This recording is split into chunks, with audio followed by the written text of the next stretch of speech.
오늘 얘기해 볼 주제는 얼마나 노력을 해야 성공을 할 수 있을까에 대해서 한번 얘기를 해보고 싶습니다. 이 질문은 사업을 시작하시는 분들이 가장 많이 궁금해 하시는 그런 내용 중에 하나인 것 같습니다. 결론적으로 말씀드리면 사실 세상에는 정해져 있는 노력의 이런 정량이라는 것은 존재하지 않아요. 그러나 성공과 가까워질 수 있는 결정적인 핵심 요소 3가지는 존재합니다. 오늘은 그 부분에 대해서 한번 말씀드려 보겠습니다.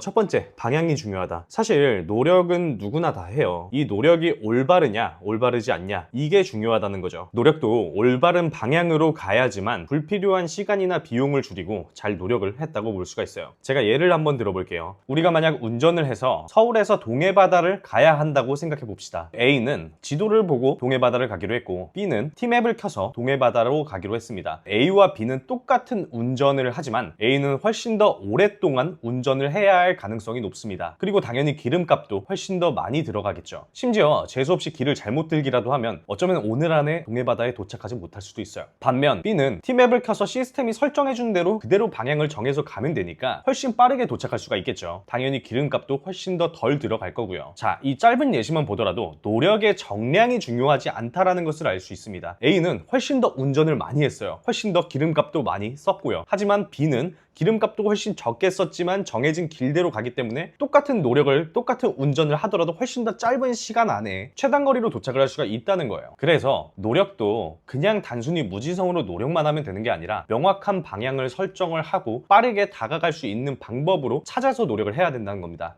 핵심 2번째, 노력도 똑똑하게 해야 한다. 제가 예전에 이런 예시를 든 적이 있어요. 우리 사장님이 A와 B와 C한테 땅을 하나 팔 때마다 3만 원씩 주겠다고 얘기를 했어요. 그러자 A는 맨손으로 이렇게 땅을 파가지고 하루에 겨우 1개를 팠습니다. 그리고 B는 10,000원을 주고 삽을 하나 사서 삽으로 이렇게 땅을 하루에 3개를 팔 수가 있었습니다. 마지막 C는 3만 원을 주고 삽을 3개를 산 다음에 사람을 고용했어요. 3명의 사람을 고용을 한 다음에 너네 땅 하나 팔 때마다 내가 15,000원씩 줄게 라고 얘기를 했어요. 그러자 결과는 어떻게 됐을까요? A는 하루 종일 땀을 뻘뻘 흘려가며 죽기 살기로 노력해서 겨우 3만 원을 벌었습니다. 하지만 B는 삽을 사용해서 상대적으로 편안하게 하루에 땅을 3개를 팔 수가 있었어요. 마지막 C는 고용한 사람 3명이 땅을 3개씩 파서 총 9개의 땅을 팠고 총 27만 원을 벌었는데 여기에서 처음에 삽을 산 비용 3만 원과 고용된 사람에게 각각 4만 5천 원씩 주고 나니 10만 5천 원이 남았습니다. 자, 노력은 누가 제일 많이 했죠? 노력은 사실은 A가 제일 많이 했습니다. 하지만 돈은 누가 가장 많이 벌었죠? 바로 C가 가장 많이 벌었습니다. C는 심지어 땀 한 방울도 흘리지 않고 돈을 벌었어요. 이렇게 1년이라는 시간이 지난다면 어떻게 될까요? 1년 동안 땅을 손으로 판 A는 하루에 3만 원씩 365일을 쉬지 않고 일해도 겨우 1,095만 원을 벌지만 똑똑하게 일한 C는 무려 3,832만 원을 벌게 됩니다. 첫날에는 A와 C의 수익 차이는 겨우 7만 원밖에 나지 않았지만 1년이 지났을 때 수익 차이는 무려 2,700만 원이나 나게 되는 겁니다.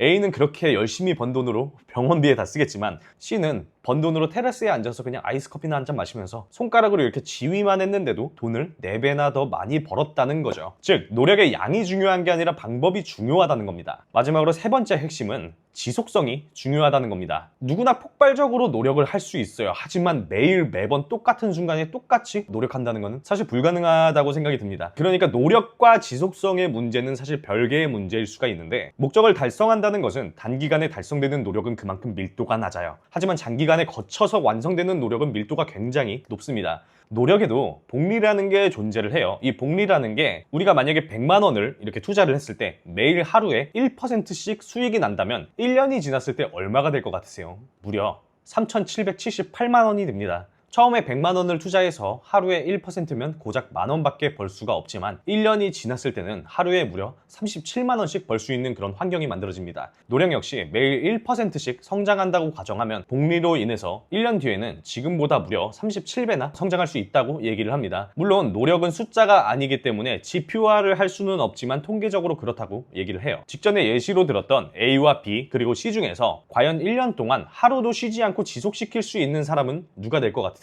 당연히 C가 될 겁니다. 왜냐하면 C는 직접 노동을 하지 않아도 수익이 지속적으로 발생이 되니까 그런 거죠. 심지어 그렇게 번 수익으로 삽을 다시 한번 사서 더 많은 사람들을 고용을 한다면 A와는 비교할 수도 없을 만큼 천문학적인 그런 돈을 벌 수가 있을 거예요. 즉, 우리는 노력의 양에 집중하지 말고 노력을 해야 할 방향을 먼저 설정을 하고 방향을 설정하고 나서 가장 빠르게 방향에 도달할 수 있는 방법에 대해서 생각을 해봐야 합니다. 이게 제가 꾀를 부리라고 말씀드리는 게 아니에요. 제가 말씀드리는 이 방법도 사실은 함정이 존재합니다. 올바른 방법을 알기 위해서, 그 방법을 생각하기 위해서는 당연히 경험이 필요합니다. 처음에는 무지성으로 노력을 하는 시간이 반드시 필요하다는 거예요. 이 과정을 지나야지만 우리가 방법을 알 수가 있다고요. 일단 한번 부딪혀보고 문제점과 개선해야 될 방향을 파악을 하고 최대한 빠르게 결과값에 도달할 수 있는 방법, 그 최적화를 찾는 사람들이 우리가 흔히 말하는 일잘러라고 얘기를 합니다. 똑같은 급여를 받고 똑같은 일을 하더라도 분명히 남들보다 뛰어나게 훨씬 더 잘하는 사람들이 있어요. 제가 겪어본 똑똑한 사람은 최적화를 하는 방법, 내가 하나를 알려줬을 때 이거는 왜 그럴까? 이건 이렇게 하면 더 좋지 않아요? 이건 이렇게 하는 방법이 있지 않을까요? 라고 의견을 제시할 수 있는 사람이,